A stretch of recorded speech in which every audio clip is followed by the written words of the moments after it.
All right, so went to Atlantic City Friday, March 27th to support our fighter that we're sponsoring, Austin Clayton, who was fighting in the Cage Fury title bout, Cage Fury 152 at the Hard Rock in Atlantic City. So it was an amazing experience, and it was a blast, and I'm thrilled that that is part of this job, because most of the time what we're doing is just the day-to-day grind, making sure everything's running smoothly, making sure orders are going out, making sure visually everything is perfect. Now we're focusing, as you can tell, a little bit more on social media and putting out content. I think that's the differentiator. I think that's the thing that can separate people's brands. When the founder comes out and talks about what they're up to, why they're up to these things, it makes it sort of fascinating. You can get a close look at what's actually happening and where it's coming from. That being said, so Friday, we head down to the Hard Rock in Atlantic City. So we get down there and we get into the Hard Rock and we get up to the room, we get checked in, no problems, everything's fine. And we're completely excited, man. Like, we have families, businesses, kids, we have so many things going on. It's very difficult to get away for something like this. So I wanted to make sure we got the most out of it. It's not like we had to do it, but when we heard that Austin Clayton was fighting in Jersey for the title, oh my God, we gotta go. We have to go support. So, and we're gonna bring suits. And we're gonna dress like men having a night out. Like, it was gonna be an awesome time. It was a blast. So we get our suits on, we get prepared, we get ready. Of course, we got our Oak Bishop, and we throw on our suits and we head out to the Hard Rock. Was booked up. The steakhouse in the Hard Rock was booked up. So I looked and found that the Borgata, which is considered the best hotel in Atlantic City, has an amazing steakhouse called Old Homestead. Found a table at Old Homestead.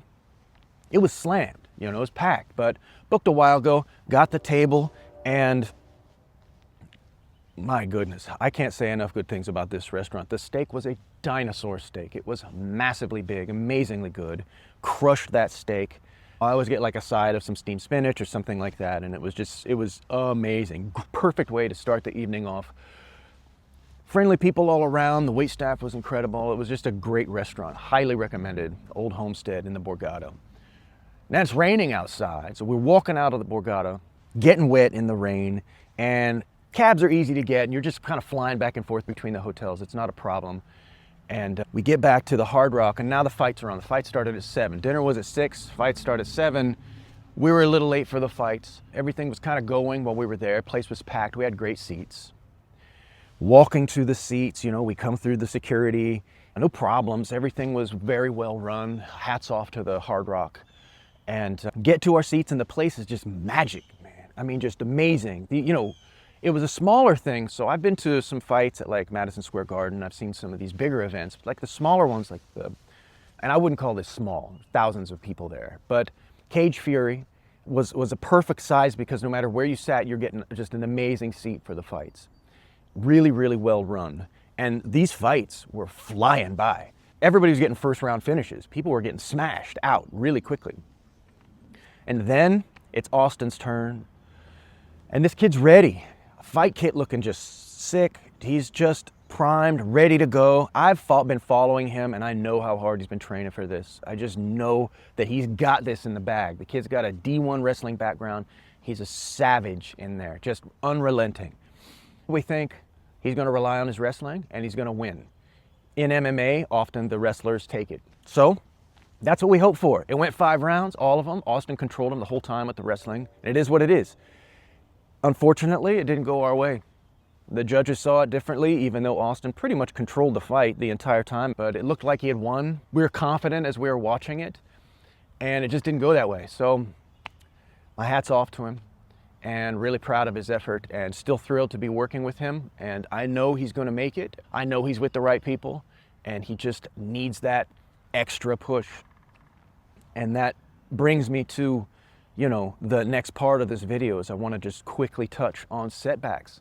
I'm watching this kid give everything he has. I'm watching this kid just train and try. He's got a new family. He's got a baby, a beautiful wife. He's got everything, and they're all in Vegas, and they're all just, everybody's put everything into this career path that he's chosen. And I know they're having a blast, But it's a big gamble. It's a big gamble, and a setback like this is difficult, very difficult. So in entrepreneurial positions, we often have setbacks every single day. And how do you deal with those setbacks? How do you continue? And how does Austin continue? How do we all continue? Unrelenting self-belief. Non-stop, unrelenting self-belief. Just knowing that you won't stop. You won't stop until you've done absolutely everything in your power to get to the place that you need to be. Now, entrepreneurial situations are not quite the same, because when you wake up in the morning, there's not someone standing there to punch you in the face, unless you're a dick, and then whatever. But we still have to deal with all kinds of setbacks, all kinds of things that go wrong. And I think that's what separates people. You know, why is there the 80-20 rule? Why is there the Pareto distribution? Why is it that 80% of people fail miserably and 20% of people make it? What's with the 20? What is with that? What is the difference between the 20% of people versus the 80% of people that try? Is it the 80% of people give up when it gets hard? Is it that they're just not as smart? They're not as determined? They're not as powerful? They're not predestined? They don't have the background? What is it? What exactly is it? And I think, personally, now that I've never given up myself to something quite like this business. Not my music, not anything. My family, yes, absolutely. My family even more, 100% goes to them. I would drop this in a second if it meant something happening to my family. There's always a way forward if you want there to be. If you need there to be, there is always a way forward. And that's a decision that you make. You decide, it isn't possible for me to fail at this. There's no possible other outcome than me succeeding at this. And it doesn't matter how long it takes. It doesn't matter how long something takes, because the time will pass anyway. The time's gonna pass. You can sit in front of the TV just screwing around. You can go out drinking. You can go out partying. You can do all that shit. You will pass the time anyway. So make it count. You have so little time.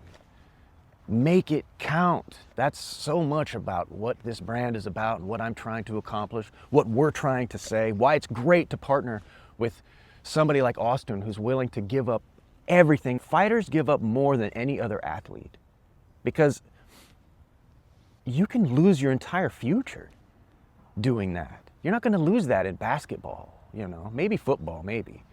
But man, it can be a very dark road, you know. And the fact that they're willing to do that and willing to wake up every day and give themselves to this idea, and it might not work out. It's insane. It's so respectable. I respect it so much. And they do it for our entertainment, you know. These people are screaming, kill him, all that shit at the fight. You know, man, I'm just kind of blown away by how much these people go through. And if it doesn't go your way, like what are you gonna do now? Don't stop. Keep going.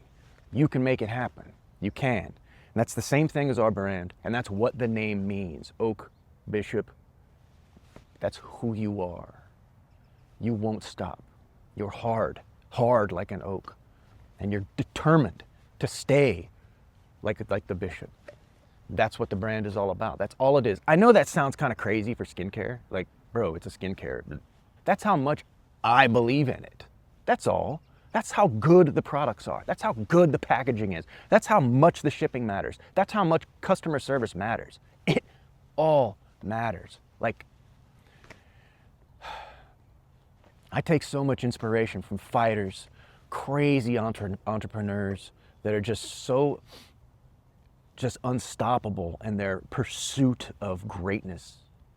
Great products for people to just hold. Like, you use this product maybe in the shower, at the gym. Cool, I like the name, it's got a good vibe, I love orange, it says something to me, and then you put it away, you don't think about it.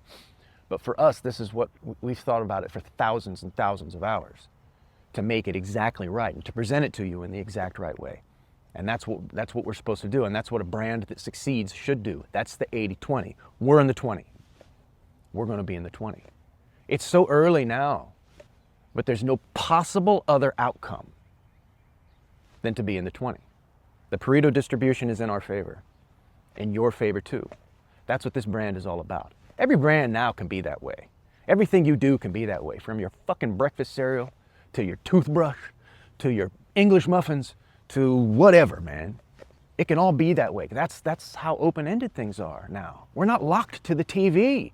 We're not locked to anything. They don't control us. It might not feel like it. It might feel like there's some upper hand controlling us, and there probably is. But you have more choices now, and you can make a brand that matters. Setbacks, they're good. They're good for you. It's good to have setbacks. You should have something to fight through. Otherwise, the end result means nothing. So congrats to Austin for showing up, making it to the Cage Fury final match, giving it his absolute best. We were there supporting, and all I can say is you're a beast, man, and congrats. See you guys later.